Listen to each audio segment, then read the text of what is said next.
Good evening and welcome to the first installment of the soon-to-be critically acclaimed Mockumentary series. In this episode, we will take an in-depth look at the political environment in America. Our story begins in New York City, where the kids, as they say, are not all right.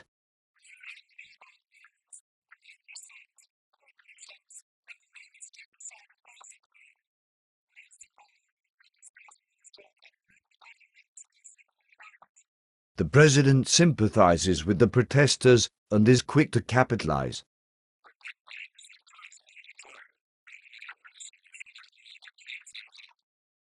Mr. President, your chief of staff is having lunch with his former J.P. Morgan colleagues, so he couldn't make it. And your budget director had to cancel the meeting on account of a Citibank alumni event. How am I supposed to crack down on Wall Street without the help of all the bankers in my administration? Across the aisle, the Republicans have put forward their finest to debate. Do all of you oppose crony capitalism and bank bailouts? Then will any of you be refusing campaign contributions from bailed-out banks?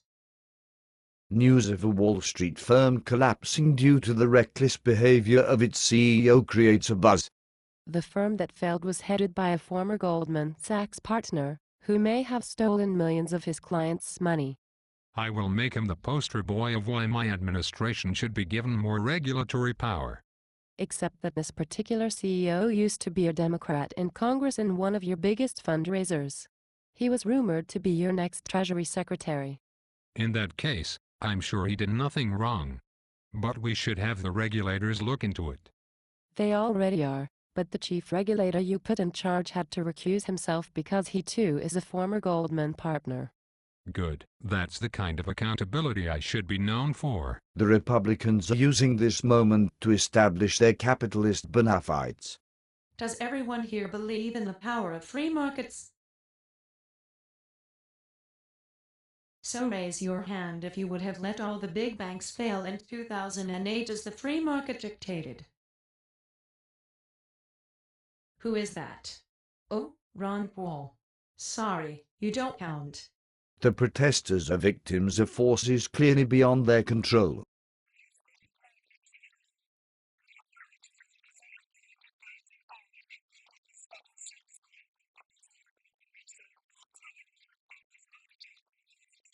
The president is here to help. To improve education, I have made student loans more affordable, because we all know having teenagers go tens of thousands of dollars in debt before they get their first job is the best way to give them a head start. The Republicans have a nuanced solution of their own. And so you are all in agreement. The best way to fix our education problems is through tax cuts. Some issues have seen progress. So the president takes a victory lap. To make health insurance cheaper, I passed a law forcing everyone in America to buy it.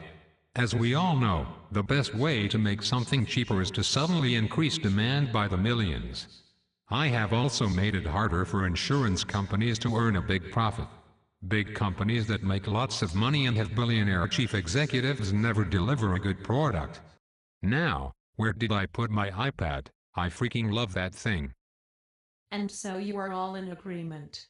The best way to fix our healthcare problems is through tax cuts. But not all tax cutters are created equal. Can I say something? Yes, Michelle Bachmann. I worked for the IRS for years, and nobody appreciates lower taxes more than a former IRS agent. Foreign policy is not a frontline issue, but the president celebrates doing the right thing.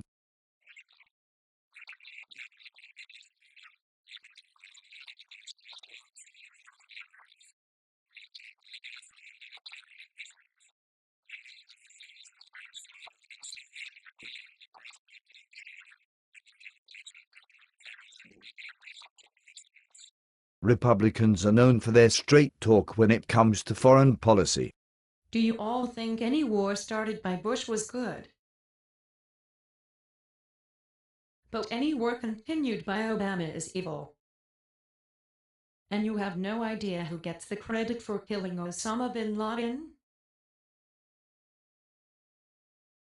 Has anyone here ever had a consistent message on foreign policy? Yes, Ron, we know.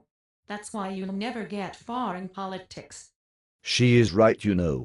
When it comes to elections, Americans like saying it's the economy's stupid. Thankfully, the president is no dummy.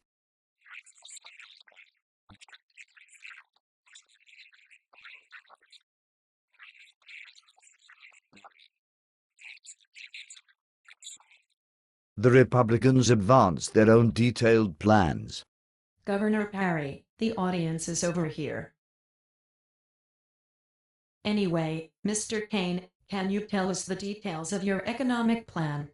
999, I see. And what if the recession continues?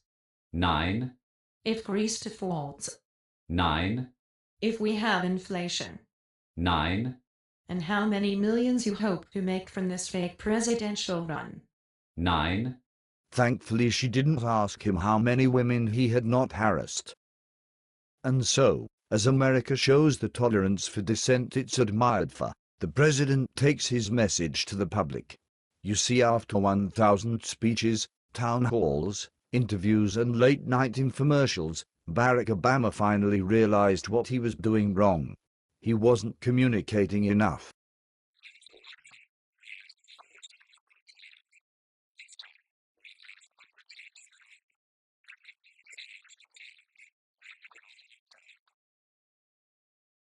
The Republicans, sensing the incumbent is weak, continue to evolve their message. 9, We showed you tonight how America is currently in a state of disarray, and many are looking to Washington for solutions. As we sign off, we leave you with a final thought. Sometimes, the cure is in fact the disease. Good evening, and good night.